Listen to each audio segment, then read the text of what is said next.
What is up, everybody? Welcome to Front and Center Ice, presented by Run Pure Sports. As always, I'm your host, JC Zargo, joined as always by Nate Defy. What's going on, man? How are you? I'm great, man. How are you? Doing good. Excited for this 13-game slate. There's a lot of DFS going on over here at Run Pure Sports. Should be a good night. Absolutely, man. That 8-game slate was a little weak on Tuesday. Hoping to step it up with a 13-game one here today. Matty Ice could not be with us today, so the GOAT Mangone was kind enough to join us. How you doing today, Mangone? Yeah, busy day here over at Run Pure doing NHL show. Then I got the NBA show with, hey, Big T's going to be on it for free. So you better go and check that out. Should be fun. But we got to break down some NHL. Happy to jump in here. I am by no means going to say that I am an NHL expert, but I feel like I've dabbled in the streets and done a decent job. I use the content here, use Sabres Sim, kind of mix and match some stuff. And, I had a nice night last night, so at least we'll say that. And we'll keep things rolling. I jump in the hockey streets here and there. So hopefully you guys can help me out too, breaking it all down. And should be a fun little slate. I went from a 4 or 5 gamer yesterday to a 13 gamer tonight. So always different ways to attack these bigger slates versus the smaller ones. Absolutely. Yeah, no, we appreciate you joining. Always nice to get a fresh perspective. So, like I said, even if you're not a self-proclaimed expert, you'll probably drop some gems in here that'll help get the people some wins. Yeah, you'll definitely get a different perspective, and I'm sure you guys will say stuff that I don't even understand what's going on. But it'll be fun. We'll enjoy it along the way. Yes, I mean honestly, that's one of my favorite things about hockey is the terminology. Like it makes you think, but like, oh, that's smart. Like it's a wonderful sport. The more you get into it, the more you fall in love with it. Tanner Smith's having some technical issues, so hopefully he'll join us at some point. But with this huge slate, I don't want to waste any time. Let's jump right into it. First game I have on my docket are the Anaheim Ducks, who continue their 6-game road trip. They leave Pennsylvania with 2 L's, head to Ohio, take on Columbus. Columbus team we talk about a lot of potential, just not coming to fruition. The Ducks, kind of maybe it looked like they got something going. I don't know. Certainly an interesting spot here. I will intro this game by saying Matty Ice did have one gem here. He gave it to Mangone, so I'll let Mangone give it to the people. Kick us off. Oh, yeah, we're kicking off with the Columbus game, which that's like a big talking point, right? Like sometimes we have to talk about games a little more than others, whether we like them or not. And it's because the Columbus side is going to be like chalky for like a 13-game slate, which, listen, I come in and out of the NHL streets. And when I hear Columbus being chalk, that seems odd to me. I'll at least say that. But it's understandable when you kind of look deeper at it, right? It's a matchup against 2 crappy teams. Like, for instance, when I played the other day, 2 days ago, it was like, I jumped in the streets again, and I was like, why am I considering, the Arizona goalie Ingram? Well, he's going against who? He's going against the Red Wings, right? So it's 2 crappy teams kind of going up against each other. And obviously you are going to have to like some of these Columbus options. And I think some of the reason why they're getting pushed so much is the price tag of the Columbus options. And I know sometimes people want to hear a take, like, do you play them? Do you fade them? It's just, as Tambo likes to say, right? It's about how you play them, right? I think that's going to be the key. I think you can play Columbus today. You could also fade them. If you do fade them, that's already one of the chalky teams that you are off of, right? And that's always good. It's always one thing that I kind of look at when I play like any DFS sport. I'm like, what big fade could I make that could already separate me from the pack right away? Last night, the debate was Tampa Bay versus Dallas, and I made Dallas as my fade and played Tampa Bay. So this will be a decision that I decide to make. If I do play Columbus, you know what I'm going to be doing with the rest of my team? Looking for lower owned spots. Maybe it's because they're really good cheap values, and I'm going to pepper in like those value plays and then mix and match it with some expensive guys. Maybe it's grabbing like some absolute stud players that have the ability to score 3 goals. I mean, we saw Stamkos put up 3 last night. We know how studs can go out there and just do that and separate you from other studs on the slate. So that's how I'm handling Columbus. I'm considering them. They're not for sure in or out, but that's what I'm currently doing right now. Or maybe it's playing a unique goalie, right? That's another great way to do it. Maybe it's just going, hey, I'm going to play, one goalie that no one's going to be on. That's like 2%. So the guy that Matty Ice likes though, right? He said, we have to talk about him is Mr. Jenner, right? Boone Jenner. He is in that center spot. He loves them. It's his play of the day, right? So want to make sure you guys know that. You can then go with, and I'm going to butcher some names here today, but Patrick Laine, I believe it is, or it could be Laine. Yeah, Laine. So I've always liked playing him. I liked him when he was with Winnipeg. So definitely like Laine. You got Johnny Hockey's there, right? Johnny G. He's obviously a good option that you can go to. up and down, there are going to be some really cheap plays that you just need to consider on the Columbus side. So, yeah, I think overall it's a spot to consider playing. And I believe Florida's the other chalk, right, on the slate. Not to like jump around too much, but I guess if we compare both of those teams, right, this is one thing that I like to typically look at. And I'm trying to find Florida. Where are they on the list?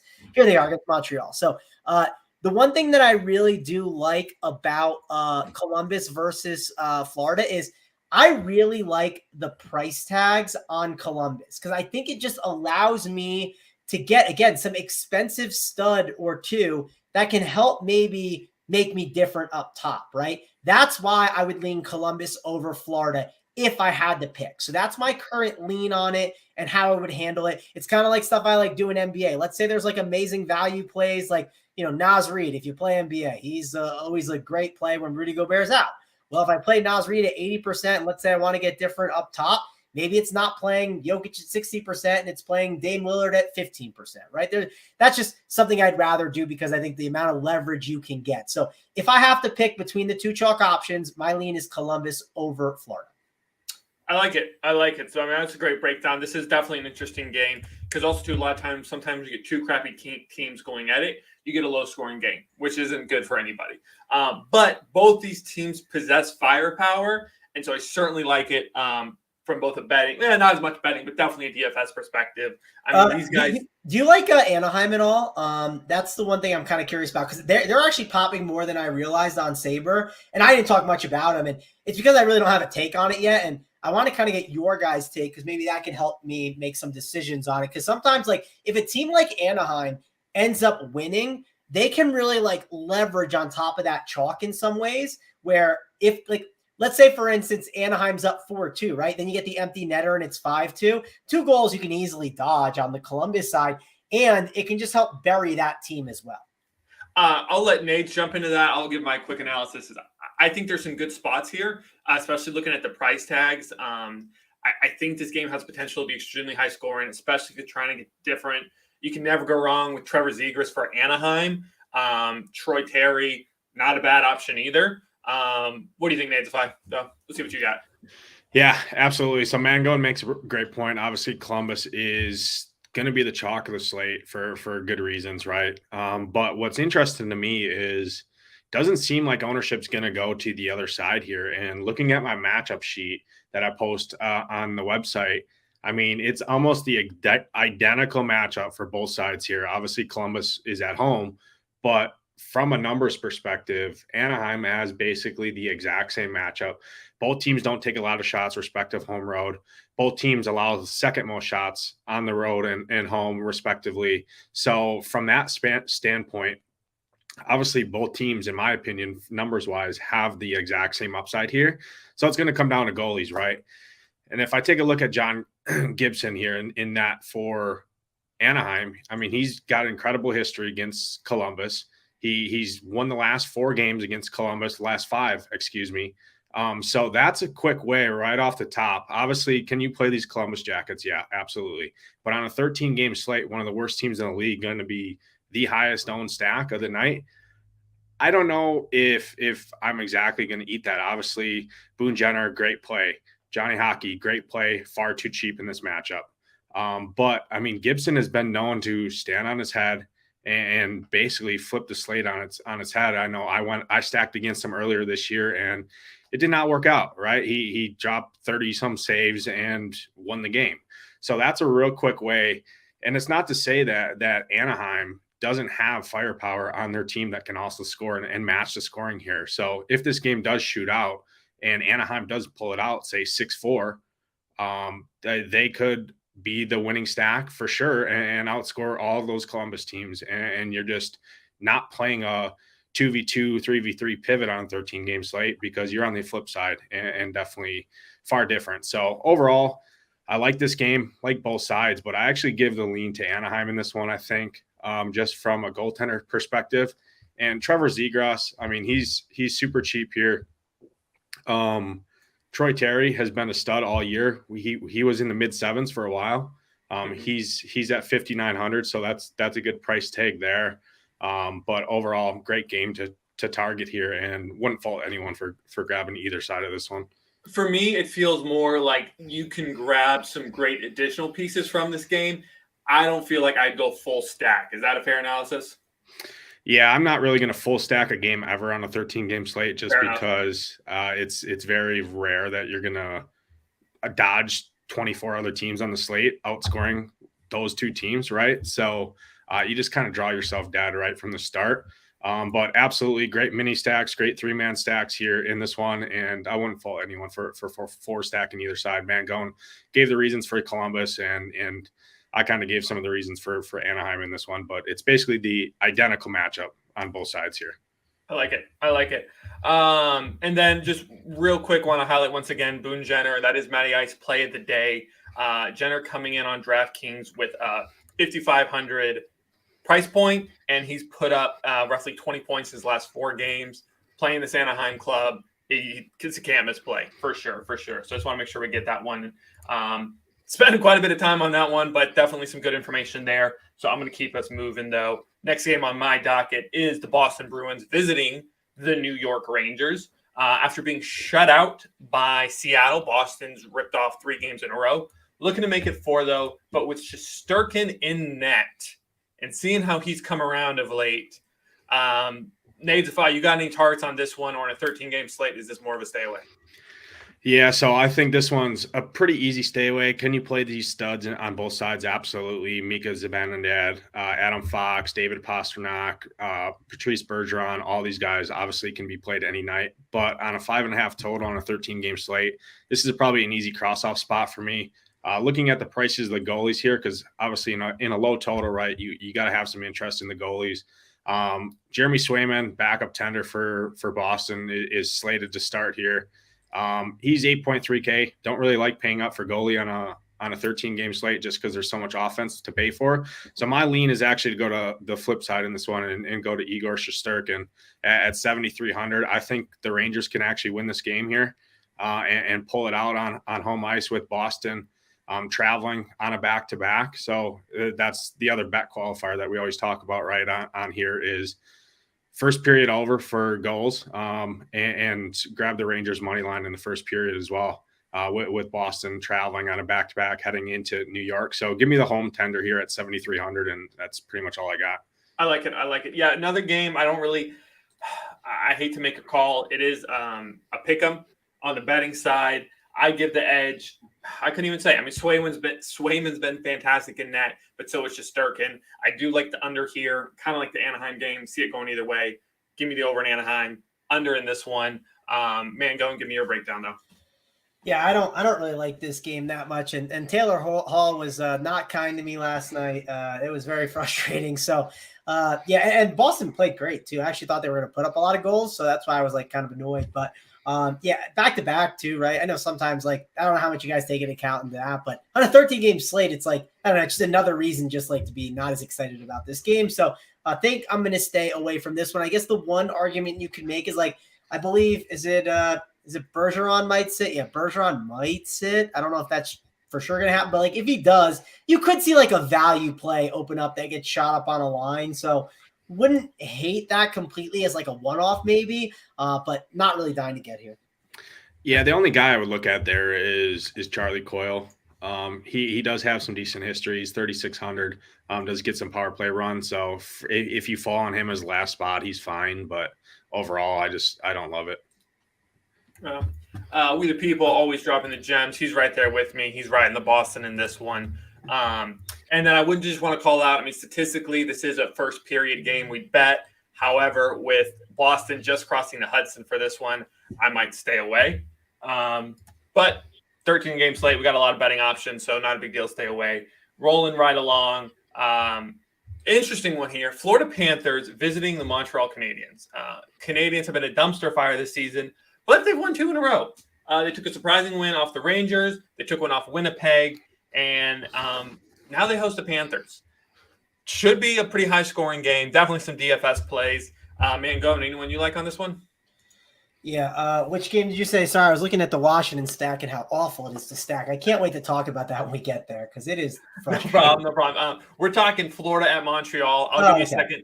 I'll give you a second to gather your thoughts. No, I'm good. I can Okay, actually. okay. Let's There's what do you a got, man? point What do I you want to got? bring up about Florida actually, because the Barkov, Reinhart, and Lundell line is like kind of cheap, right? They're actually cheaper than the Columbus line, so that's obviously interesting to look at there. When you look at Florida as well, you got the other line that's a little more expensive. Bennett to Chuck. How do I say it? To Chuck. I'm saying You got that it. probably wrong. You got it. And, yeah, I'm thinking of if you remember Keith Kachuk, right? Remember him? That's a throwback name. I used to watch hockey when I was younger for sure.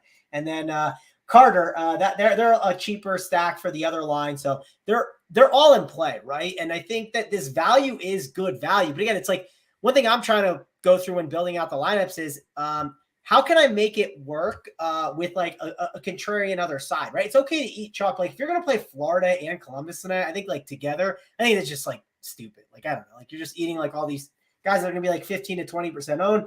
So I think that would be just dumb in general. So I'm trying to figure out the best way to mix and match that. And as I'm kind of looking at like these Washington teams on SaberSim, like I don't like the way they look, not only because of their stack, but the ancillary pieces as well. So that might make me gravitate more towards going to one of these Florida or Columbus values. And maybe it makes a lot of people going to that as well. So should be interesting to look at. But yeah, I think Florida, they're kind of like Columbus for me. Same exact thing. They're in play. Maybe you can look for different ways to stack it. That's always an interesting way to go about it. I could fire it up here on SaberSim and look at the lines because like sometimes there's like, let's say you decide to play, like I've done this before and I kind of get your guys' take on a construction point of what you think. But if you go, like, let's say, I'm trying to pull up all the lines because, again, I don't got the lines memorized.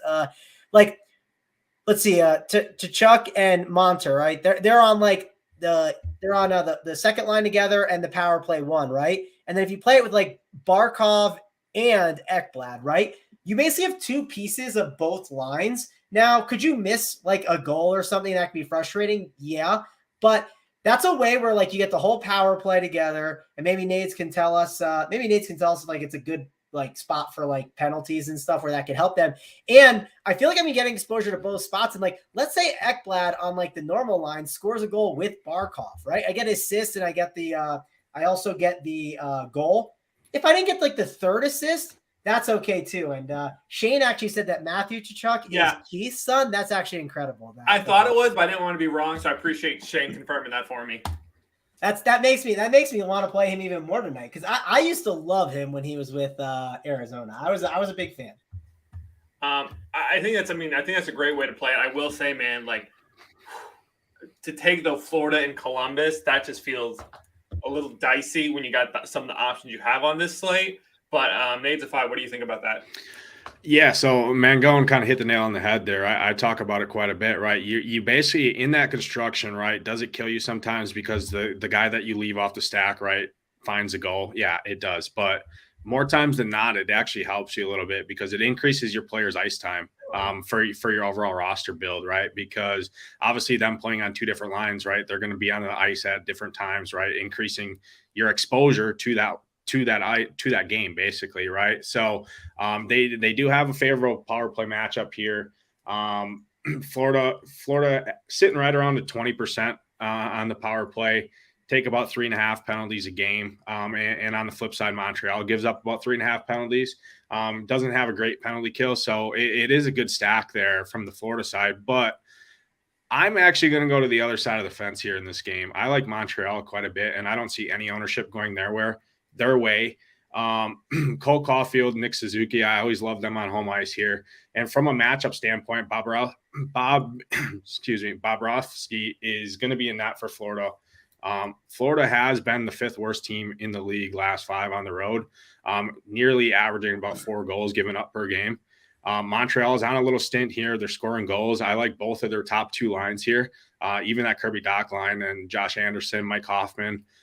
They're very cheap there for a filler stack. So I like Montreal in this one. And from a numbers standpoint, Montreal has a very, very good power play matchup. Florida gives up about 4 penalties per game. Cole Caulfield, we already pretty much talked about him every time he's on the slate on this show. So I really like him and Suzuki and that top Montreal power play here. And I don't see any ownership going to them. And I could see a long shot here with Montreal winning this game outright, which would put me on Monster Truck, as we like to call him. He's 6,900 in net here. He's going to get peppered with shots. He's coming off 5 games in a row with nearly 20 DK points. So I think that's a great play as well, just from shot volume alone, right? You're looking for saves upside on DK.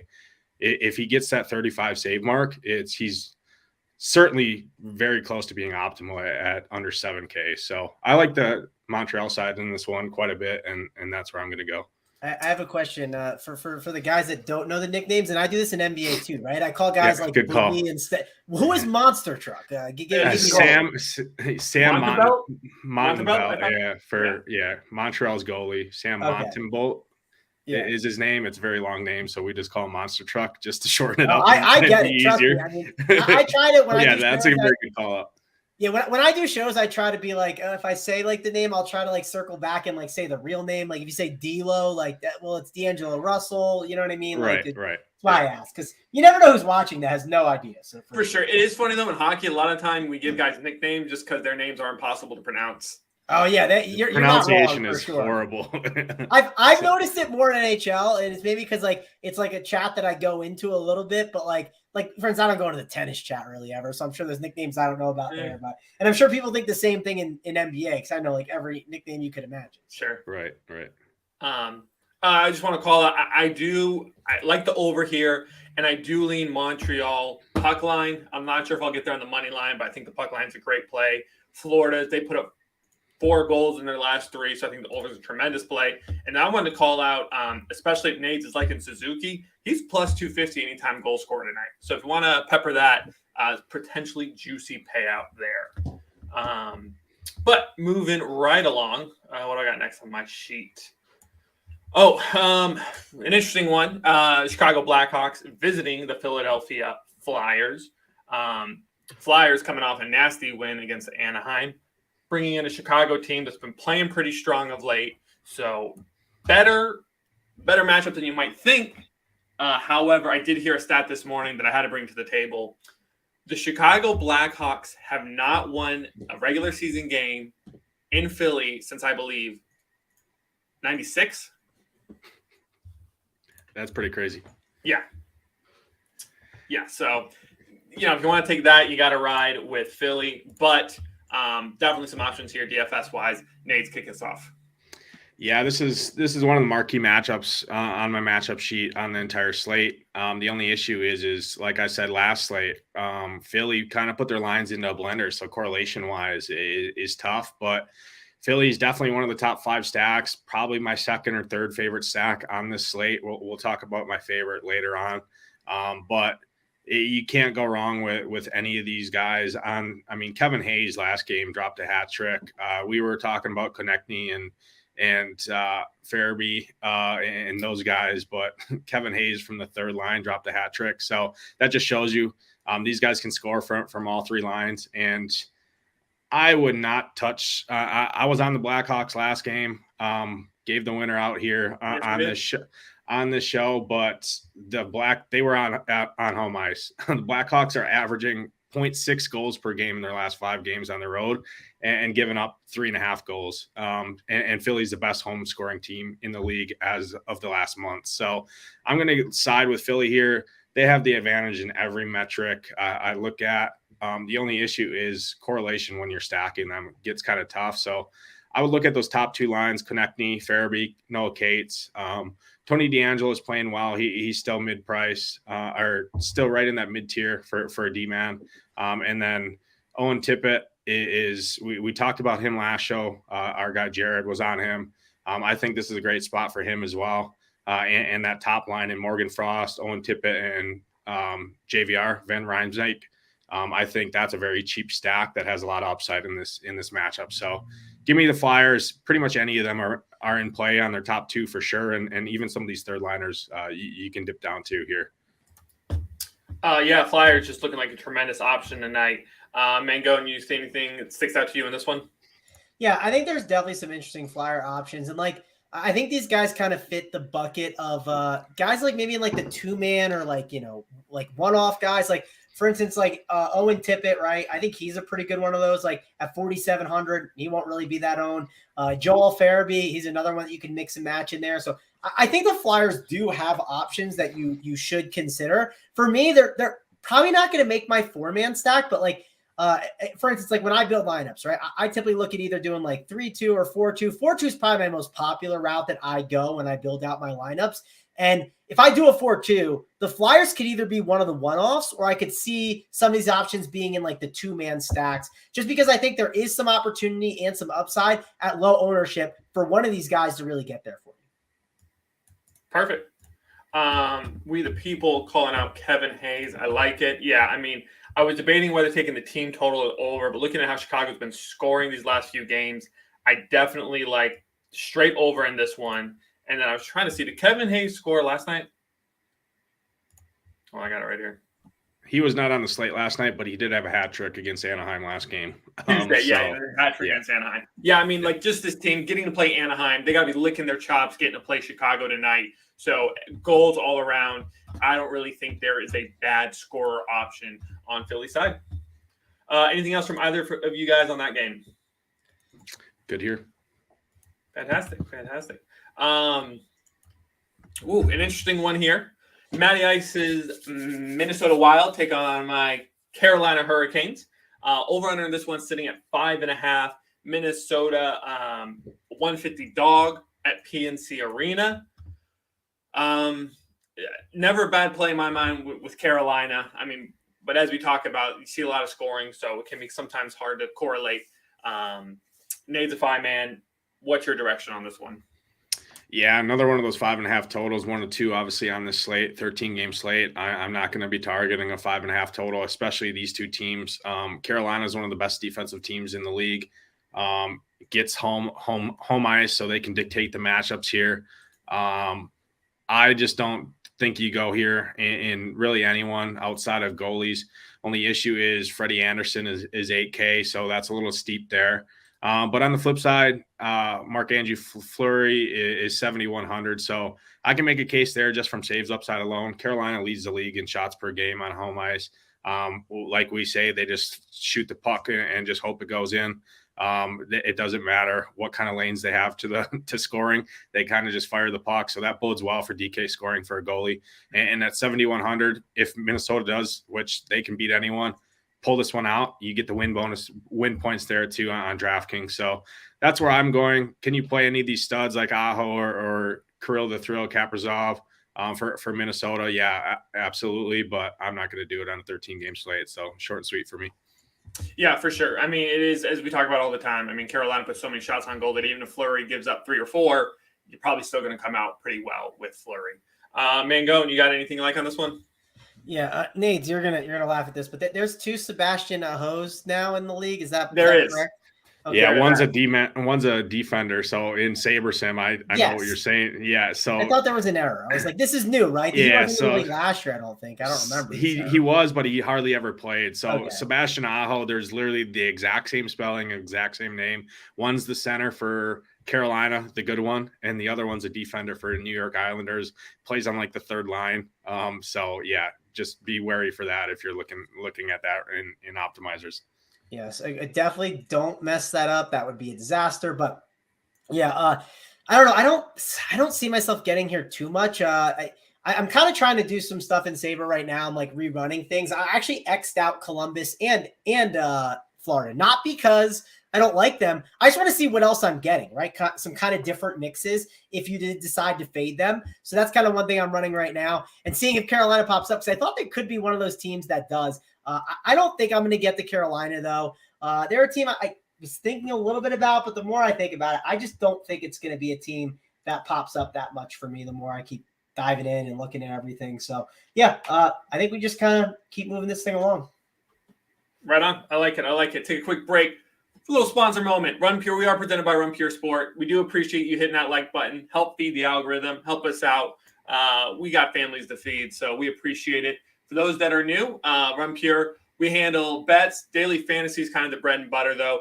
if you check out our website, some free articles. Tanner's always putting out free NFL bets articles. I'm doing a little bit of everything. But as I said, DFS, the bread and butter, that's what you got to pay for. So go check it out.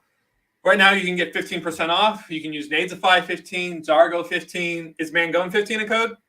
It is. We did add them all. So like everyone pretty much has one. So like there's a big T 15 out there that'll probably just gain all the steam. So let's not even say that. Don't. Big T doesn't need it. Use one of us. Use us, right? But use these guys. They're the NHL guys. If you're signed up for the NHL content, be sure to use the code for these guys. Yeah. I mean, we talk about it all the time. So we love helping you guys out here. But if you want everyday core lineups, the core plays, the hidden gems, you got to be a member. Nadesify, he's always dropping stuff, as is Matty Ice. But no matter what sport you're into, if you're just checking out NHL for the first time, I mean, Mangone, is there a sport you don't touch? I mean, you're in NHL now. We know you do golf, NFL, UFC. NBA. We're out on UFC. That sport's a commie sport. I don't like it. I'm out. But the what's it called? We got Tanner's in and watch from the sidelines. So I love seeing that. We got all different guys helping in all different sports. Big T jumps into different sports.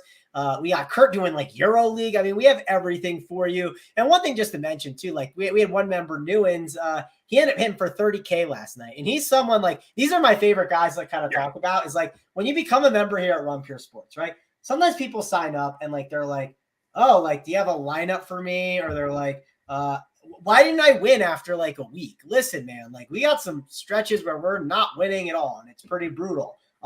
And Newens was asking me questions, right? With my single entry 3max content that I do. And I love seeing people who are like asking questions, trying to improve, trying to figure out how to like use the content. I had a question earlier today that hoping to get back to you soon, basically said to me, he was like, hey man, like I know everyone needs to find their own process that works for you for NBA and stick to it. But I'm having a hard time finding a process that I can stay consistent with that works. Do you have a roadmap to help me out? And I'm trying to like think through what can I help guide him in the right direction. It's going to be best for him. It's something that you have to figure out for yourself. You can't just show up and be like, oh yeah, I'm just going to make money by going into the optimizer and clicking buttons and working. You got to at least put some work into it. You have to kind of want to be there and trying to do it. If you think you're just going to show up, win 250K and just cash out and leave, it's just not how DFS works for sure. So hopefully if you like DFS and you like sports, this is the place for you, right? It's not, we're not going to charge you for an NFL package, an NHL package. It's just a perfect place to be, and the community is awesome. Yeah. I mean, that's two of the things I love most about Run Pure is the community, right? Because yes, they give the core plays. So for those who aren't familiar, they basically give you most of the lineup, and then you got to plug in the rest. However, we got a Discord, and in the Discord, we're always John talking about different stuff we find, stuff we like. And so when you put it together, you can ask for advice. A lot of these services, it's just, here's the information, do what you will with it. We're active. We're ready to help you out where we can. You got questions, we're ready to answer. And then, like Mangone said, all for one price. So it's also cool because you might buy it for NHL, and then you kind of start to dabble in NBA, and you get really into it. So just a tremendous service. Love to have you guys along, but we'll jump right back into it. Don't want to waste too much time here. One of the most intriguing games on the slate, Winnipeg Jets visiting the Toronto Maple Leafs.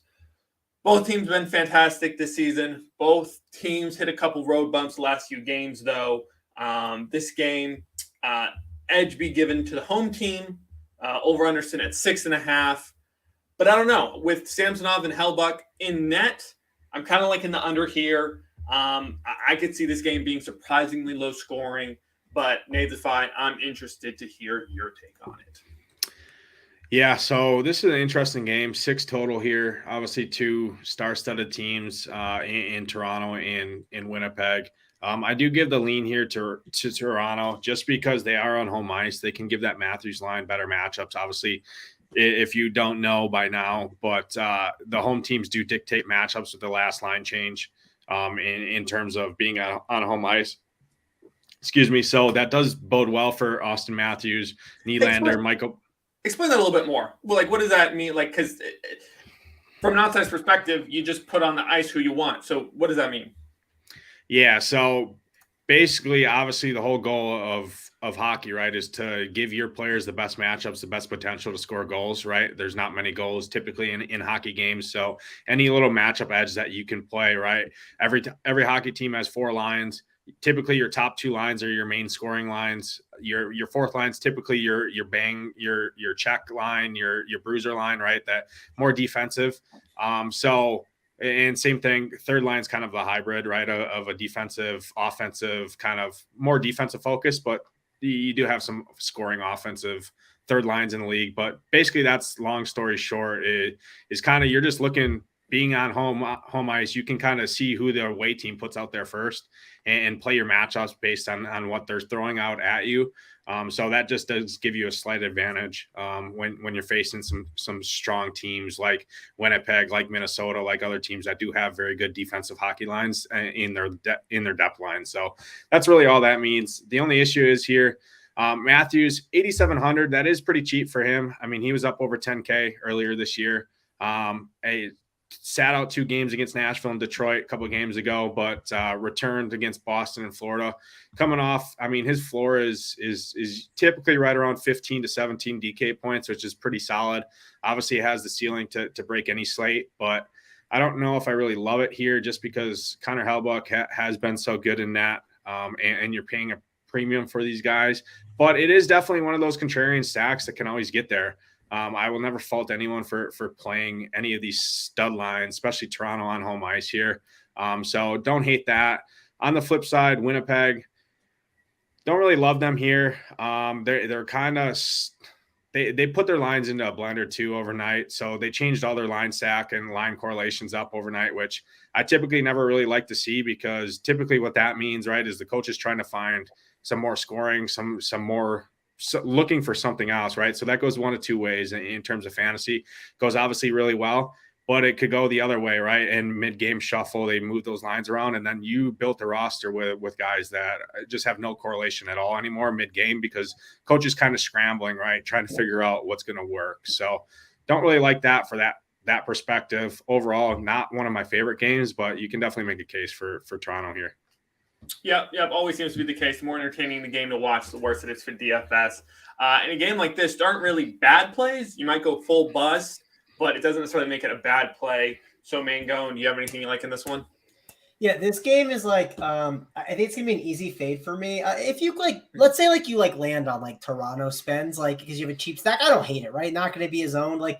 You could talk yourself into it, but for me, I just don't see myself getting there as much, mainly because these guys are pretty pricey and they have to do a lot for their price, which makes it an easier fade for me. And listen, I'm someone that loves to play Winnipeg. They're definitely a team when I kind of dabble in these NHL streets, right? I always kind of gravitate towards them, but the prices are up now, right?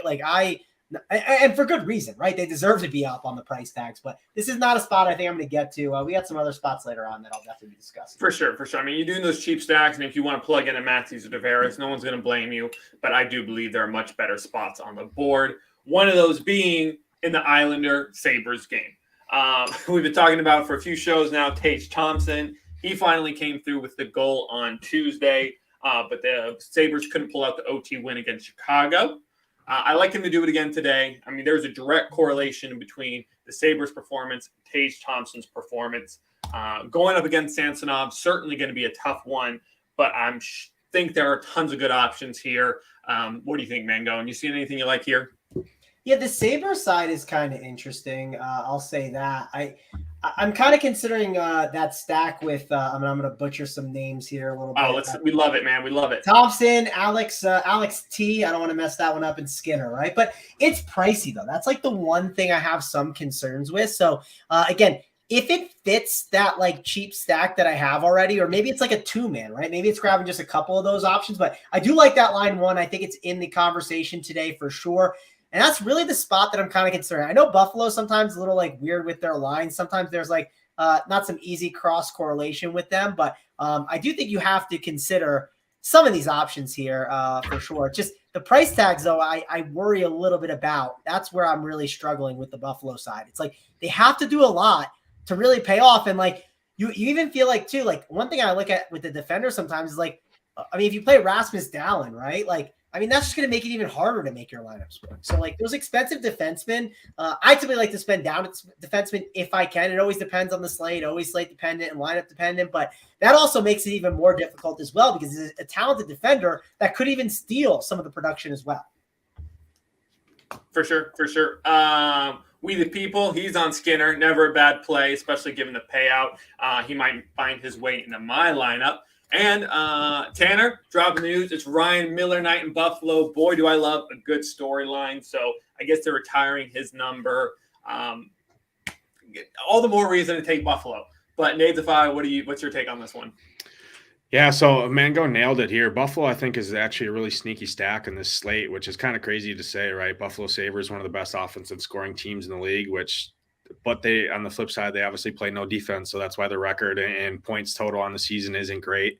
But the only issue is you look at the price of the stack, and man, you're going to be looking at third liners, second line, crappy team stacks, right, to fill out the rest of your build. But I do think they have quite a bit of upside here. New York is not the same New York team that we see on home ice for them. They're a very suffocating, very sound defensive hockey team on home ice. On the road, they're actually the fourth worst road team in the league in terms of allowing goals. They still give up quite a bit of shots on goal. Don't have a great penalty kill on the road either. So, and I've said it for a while now in the playbook. Tage Thompson is due for a blow-up game here, 2, 3, 4 goals even, like we've seen multiple times this year already. So he's always in play. And if you're going to give me Tage Thompson at low ownership, yeah, he is 9,200, but I can make a case for him. So don't hate anything or anyone going to Buffalo, especially that top line. But one cheap guy for Buffalo that I do have interest in, and I do think he can score a goal here tonight. He is plus 290 on DraftKings. Is Victor Olofsson. He's going to get that better matchup. He's going to get a great matchup against these Islanders, being on that third line. Does see power play run, and has good history against these guys. He has a couple goals against them in his past. And nice thing too, I like to look at with these depth guys, these cheaper guys, is how active are they when they're on the ice? And he is one of the most active.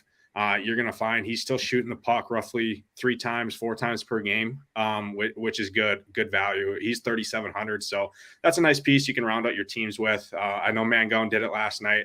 I was on Nick Bonino as well for the Sharks and helped Mangone. Obviously, he found him, posted the nugget in chat. So hopefully some of the members grabbed that, helped him get up the leaderboards a little bit. So that's something you can look for as a cheap one-off, right? Is a guy like that has upside to score, and that's really not going to have any ownership. So you know what else I like about those guys, Nades? Like I like the guys that like when they're cheap. Like I think a good example of it earlier. I'm gonna butcher. Who was it? It was one of the Flyers. It was Tippett, right? The one thing I like about these guys is, and if I'm wrong, correct me. I believe he's a line 2 with a power play 1. And what happens is he has the ability to like grab an assist with that line and then grab a goal with that line. And like, it doesn't hurt too much to not have the full stack.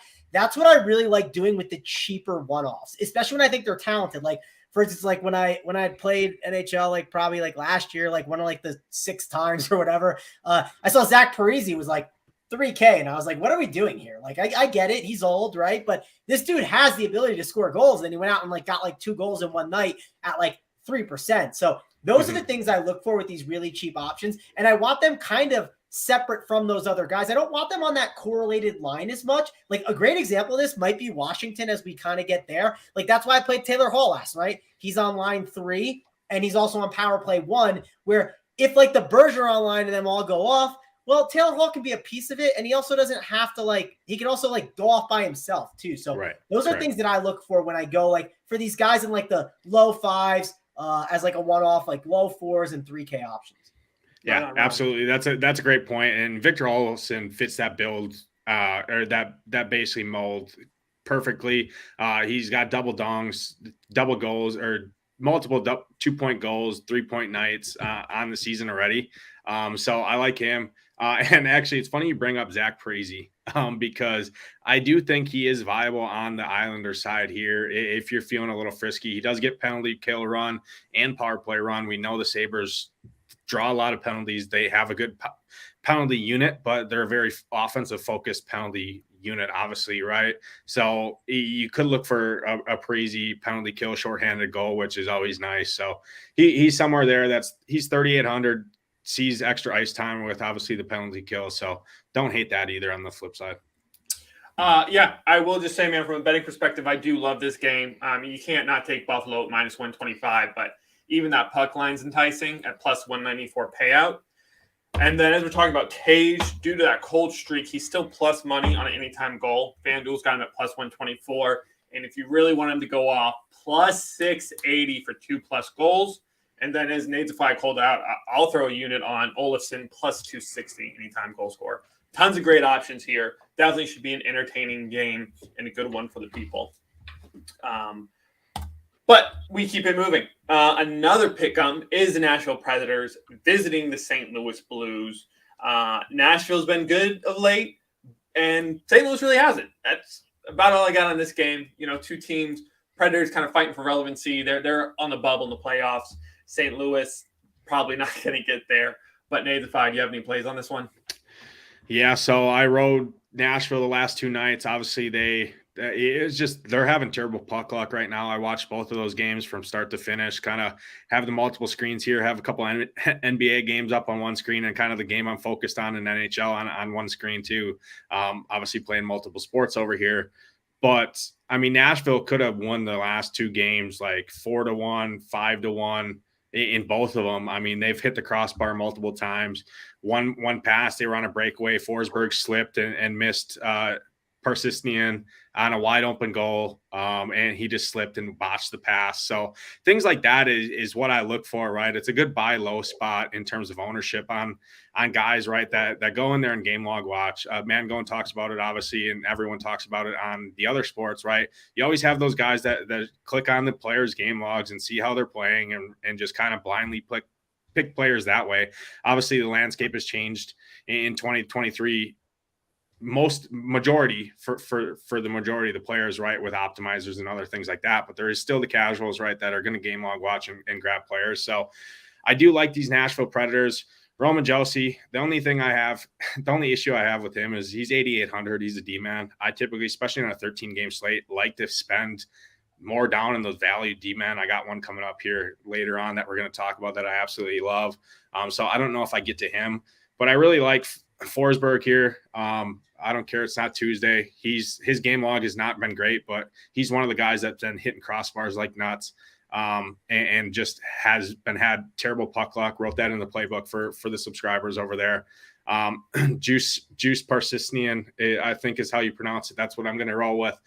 He's 3,600, and he's one of those guys that Mangone talks about. Third line on full strength, top power play. So you got a good correlation there on the power play with Forsberg. He also is the star of the ice when he's out there by himself on the third line. So definitely like that quite a bit. And I'm completely off the Blues on this side. You can make a case for a guy like Jordan Kyrou, but I just don't love his price. And Saros seems to be in that for Nashville, and he's been incredible. So don't hate him in terms of a goalie play as well. Yeah, for sure. I mean, Josie is the most expensive D-man on the slate. So, I mean, on a 13-gamer, I really see no reason to spend that much. So I do like that call out for sure. One guy I did miss on the Blues, Braden Shen, plus 260 to score on DraftKings. That's probably my most interest I have on the Blues. He does have 4 goals in his last 3 games against Nashville, so I think that's pretty good value there. He's also pretty cheap on the DFS side for a one-off play there. Okay. Yeah, that's what I was going to say. Is I know a lot of times you give out goal scores. Because you're giving out the goal scores, do you necessarily like them from a DFS perspective? In terms of my roster construction, kind of fits. Obviously, I like a guy like that, right, that I know has multiple goal upside as a one-off, like Mangone played Bonino last night. We talked about some other guys already. It just comes down to, I mean, those roster spots are crucial when you're trying to stack guys, right? You only have 2 center spots. You have 3 wing spots and a util. And if you're burning one of those on a kind of a one-off play, I mean, you really got to figure out how you're going to build the rest of your roster. So kind of depends on the night, but I don't really factor too much into that. It's just kind of a tiebreaker thing for me. Fair enough. Mango, what do you have on this one? Yeah, so Nashville's like definitely a team I noticed that's like interesting and popping, but I don't know if I'm gonna get there as much. Also, like Nate, do you think there's a worry with them being like, I always like take the home guys if I can, like them being on the road, not getting the right matchup? Is that a concern as well? Because I'm definitely a little more worried about Nashville, I think, than what I'm seeing on like, Sabres. Yeah. So I do, but I don't look at the Blues as a super suffocating team on defense, numbers wise. In Nashville, if I'm going to grab road teams, I want road teams that are going to score. And Nashville is right more towards the top of the pack than they are on the bottom of the pack in road scoring. So that's something I look at. So you definitely, obviously, the home team, right?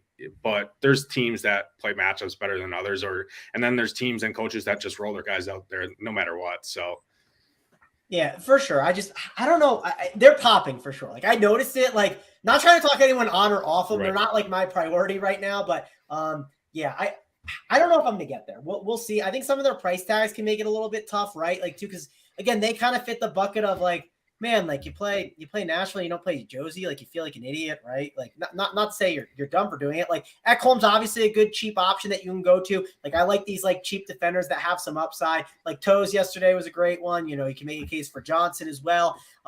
Forsberg wouldn't be like a bad, like if you have like let's say you're doing like a 4-2-1, like a one-off or like part of the two-man, and you can find a way to like make it work with someone else. Like I know Niederreiter, I think, fits that bill a little bit too for his upside. So maybe Nashville fits for me more as like the one-off or two-man stack. That's kind of what I'm thinking right now, and really trying to stay more in that mid-range with like the 6, the 5, the 4K guys that have the upside to have you those big games, because they are good plays today, but they're not like, they're kind of like in more of like the tier 2 plays, right? There's the tier 1 teams. I'd say they're more that tier 2 team today.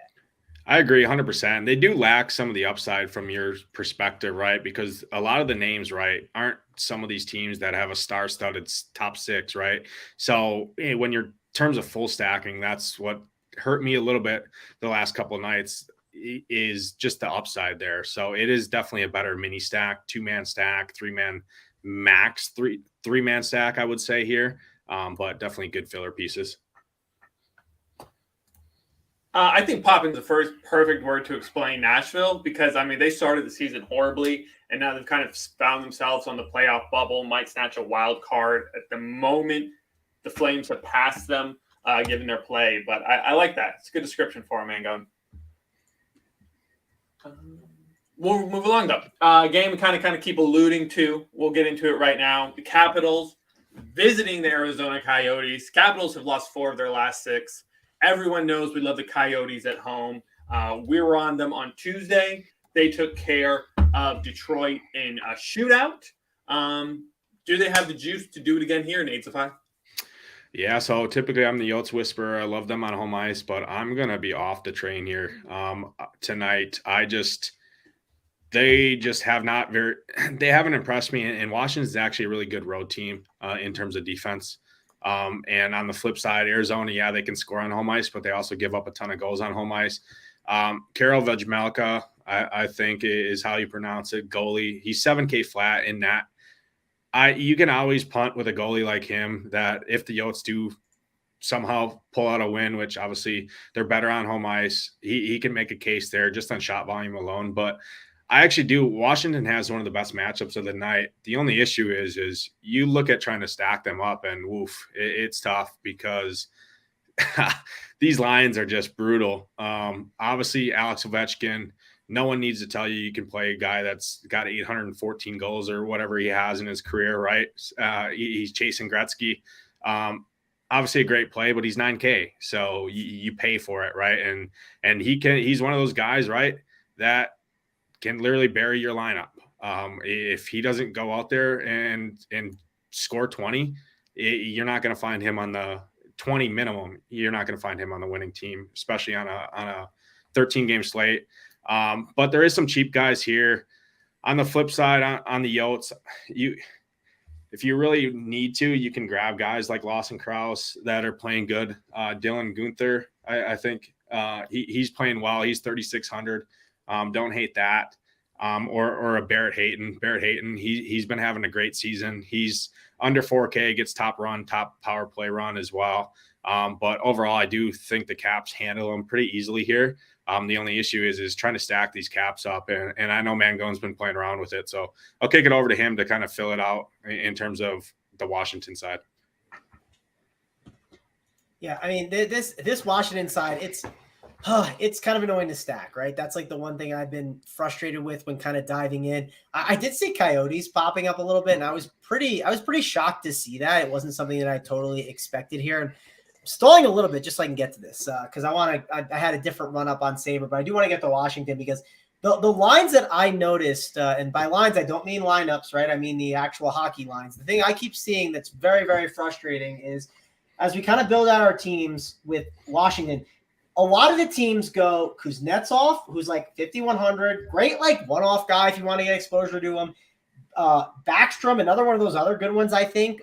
He's on the second line and then power play one. Then it's Oshie, who's on the third line and then power play one. And then Ovechkin. And like, listen, I like getting exposure to the power play line. It's great. But then like, they're just so spaced out. That's my one worry that I have. So for me, I do think overall, I want to get exposure to them, but the question is how. I don't know if it's going to be through the 4-man because a lot of the 4-mans I've ran are just built like that. Now, if I can find one that's a little correlated better, I think I'll be more interested, but that's the big struggle that I have had so far when building out lineups where maybe they end up fitting that 2-man a little bit better. So that's something that I'm kind of looking at when building out my lineups. And if I do that, it's probably grabbing like, maybe it's Ovechkin and like either Oshie or Backstrom, right? Just because those guys leading their line are pretty good, and then having them together is nice. So that's kind of my lean on it right now.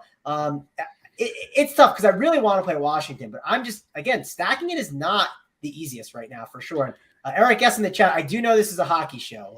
I'm here for hockey, and I'm more excited for NBA later though. But I'm happy to be on both shows today.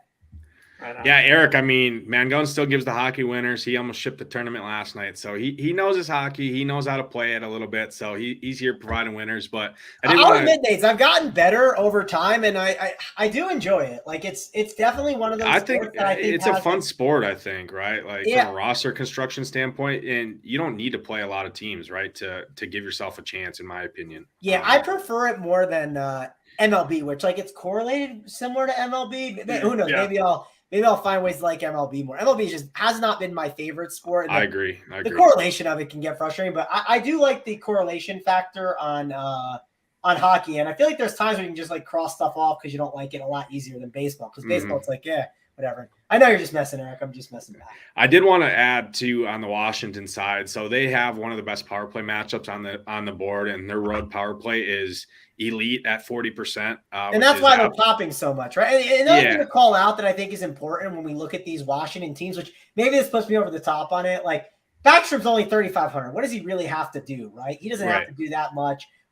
What does Oshie have to do it for? Like their prices are so cheap on him that maybe I end up just pulling the trigger and hoping Ovechkin is like, the stud that I want, and those fillers for values are good enough because they do get you really good steps. Like the one team I'm looking at, right? It goes for these Washington. It goes for Washington, and then it mixes in this one goes 5 Washington. I won't say which Washington, right?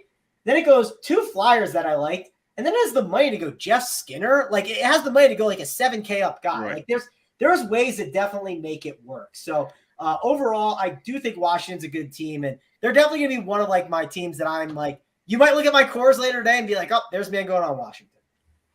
Yeah, it's definitely an interesting spot. And I've watched a lot of Arizona games, obviously, because I've been riding them quite a bit in terms of DFS just because of their price tags.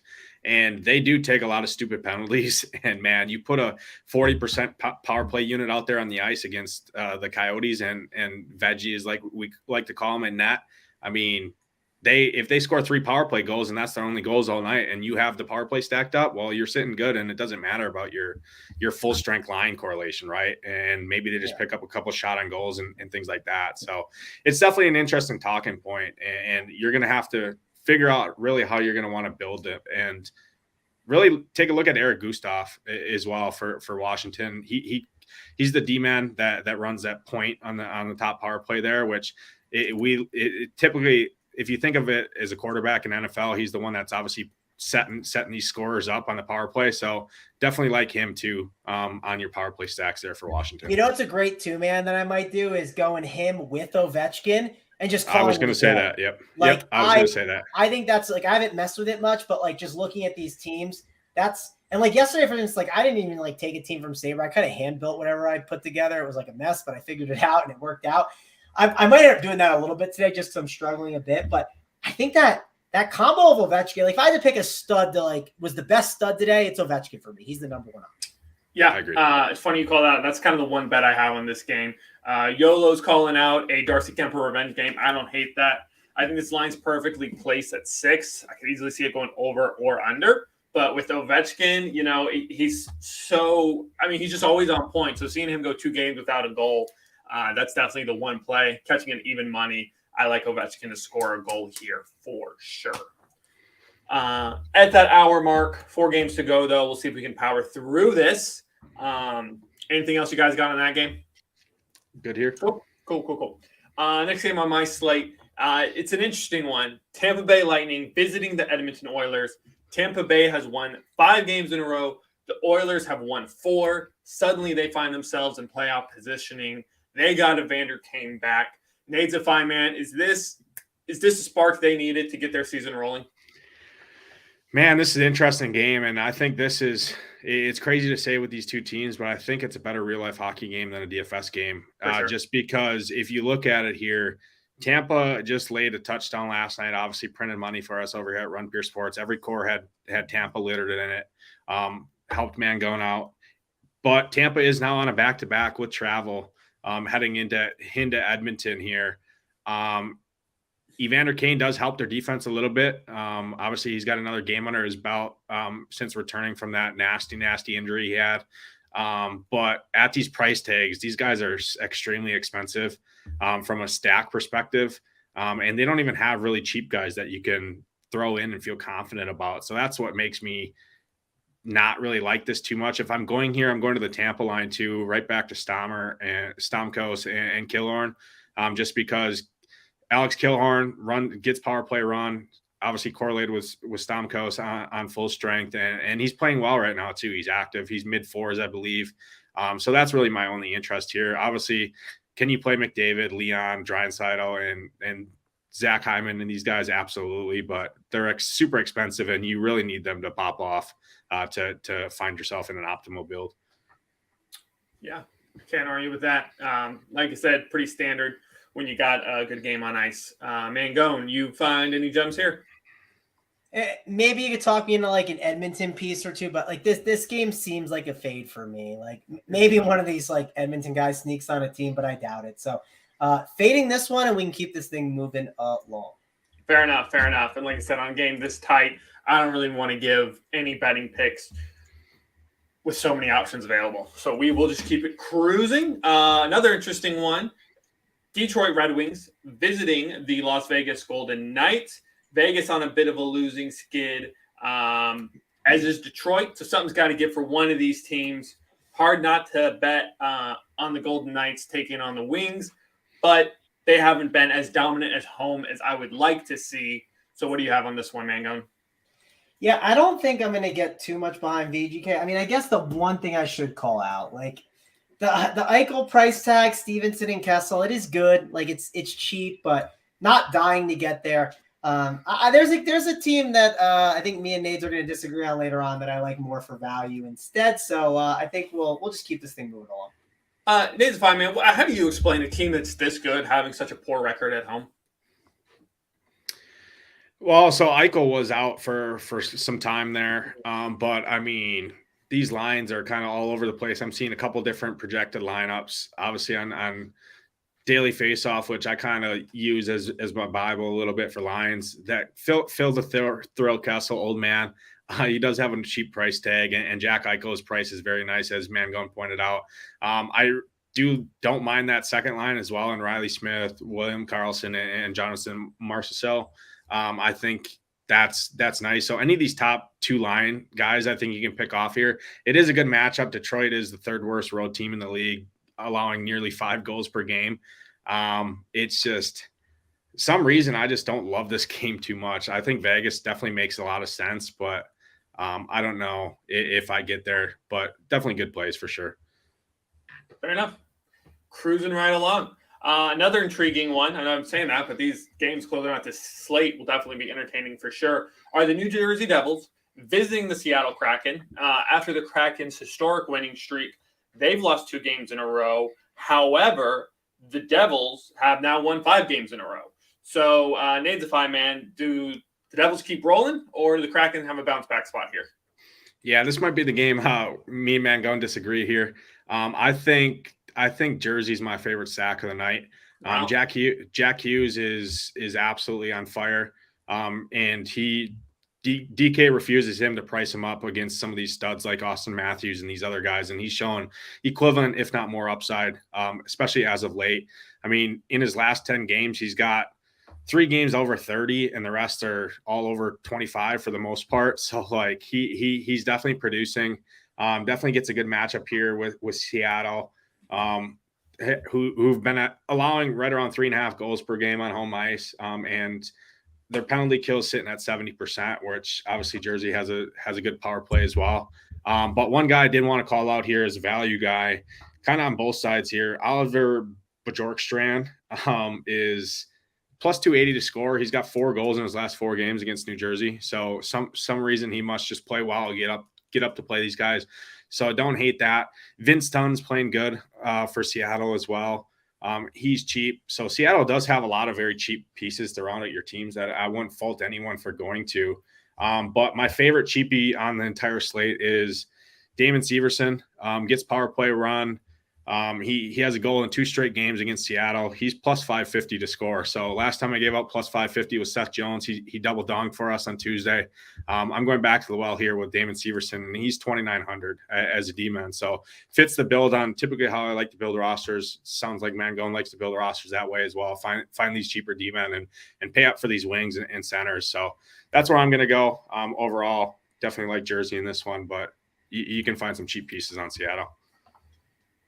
Man, go and let it rip. Yeah, who is that cheap option you said?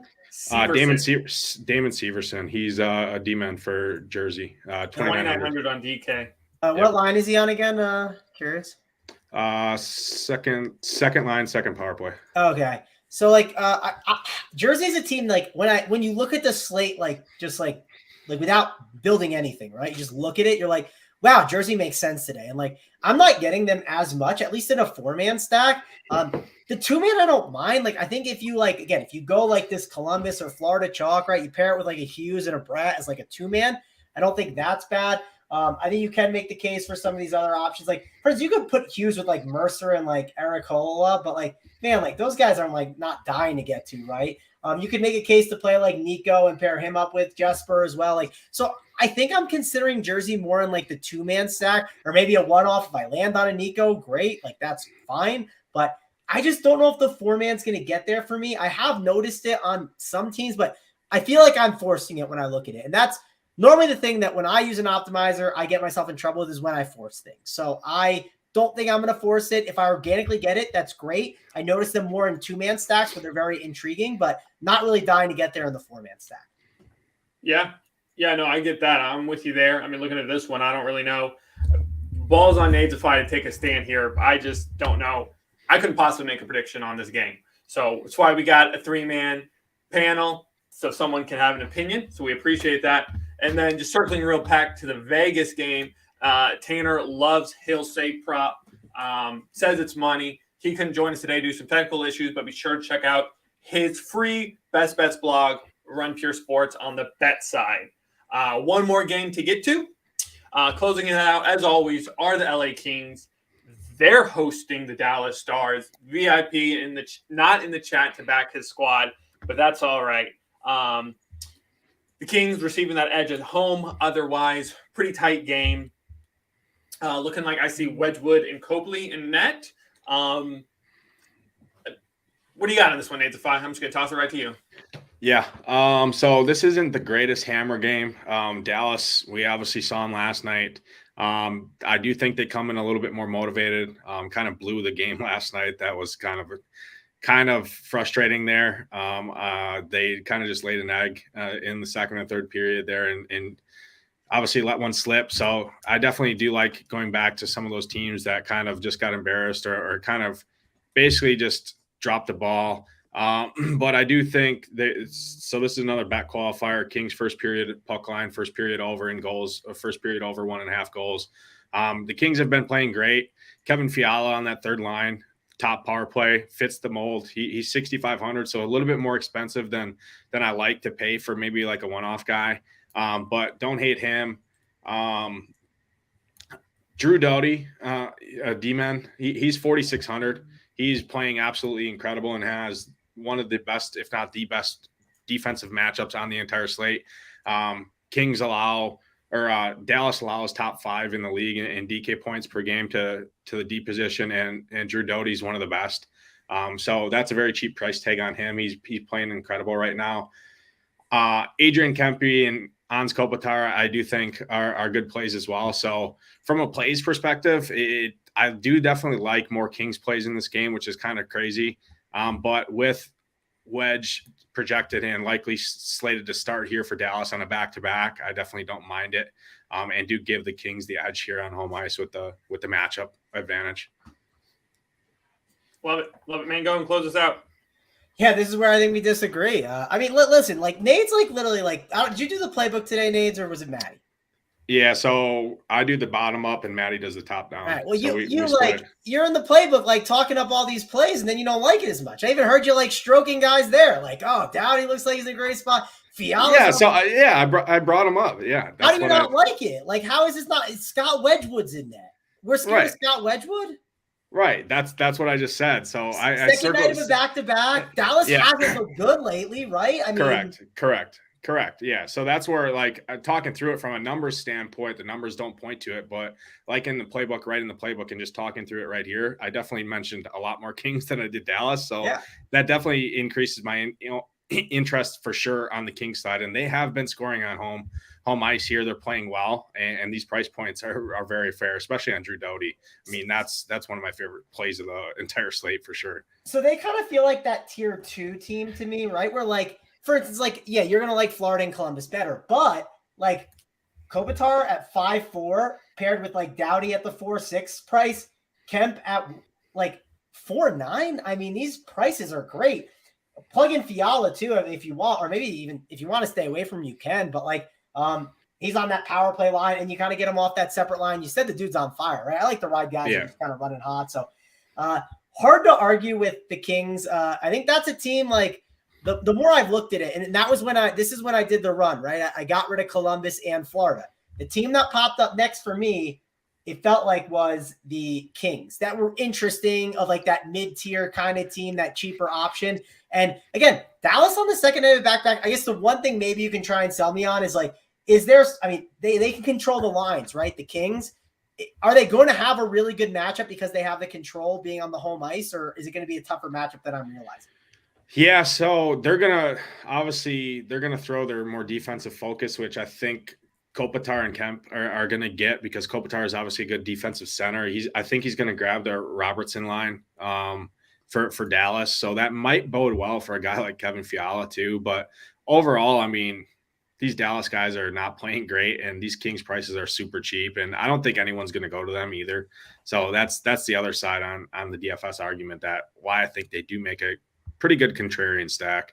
Yeah, I feel great about it. I'm staring at one team right now that, like, I don't like the like 3 other pieces in the lineup, but everything else looks great. And it gives me money to spend, right? It gives me a guy in the 6K, gives me a defender in the 5K range, and like an 8,500 goalie or 84. So like I don't know. I think this Kings that's a nice interesting build. And it's a nice late night hammer. I'm definitely a fan of the late night hammers at times. So I'm kind of interested in this Kings team more than I think you are. And yeah, I guess before we close it out, I do love talking about the goalies and my favorite goalies. The chat always he's been on fire too, chat. I've done well lately. I will say I've had some bad moments when I touted Tuukka Rask last year and he gave up like 4 goals and like maybe got yanked. Yeah, it was a bad one. It was very, very bad. It was around the NBA All-Star break, so it looked even worse because there's more eyes on it. But yeah, the goalies I like tonight, right? If you want to know the goalies I'm really interested in, I think, and this guy's name, Ukko-Pekka Luukkonen, right? UPL, is like we call him, UPL.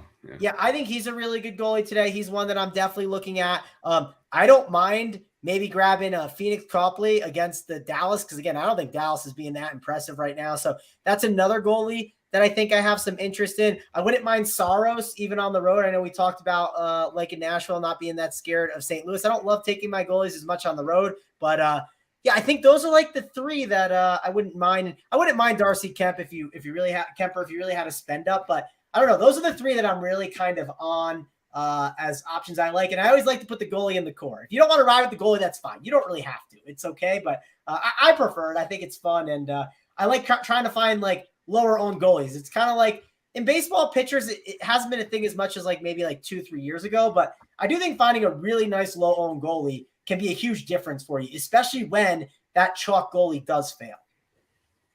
Yeah, absolutely. I like all three of those for sure. I put 2 of them in the playbook for subscribers. You'll have to run over to runpuresports.com and subscribe if you are not a member yet, and check out that.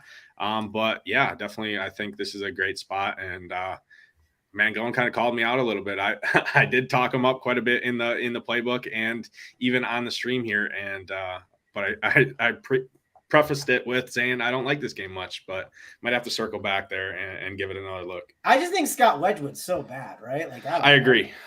It's just he's not. I mean, I pull up the game logs. I like to go through that sometimes. I know it's simple, but like just to see how he's been and like I don't know. He gave up. I mean, if we use like the 5 games in like that he's had in the past 2 months, right? Gave up 5 against Calgary.